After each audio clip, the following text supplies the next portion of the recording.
Hi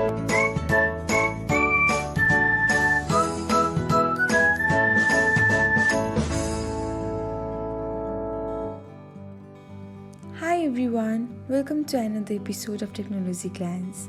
In this video, I'm going to guide you through how you can get notified of the unopened snaps on Snapchat. Watch till the end and don't forget to subscribe to Technologyglance by hitting the subscribe button and press the bell icon so that you'll never miss another update. Without further ado, let's get started. First of all, open the Snapchat app on your device. Now tap on the profile icon. After that, select the settings. Now tap on the notifications option.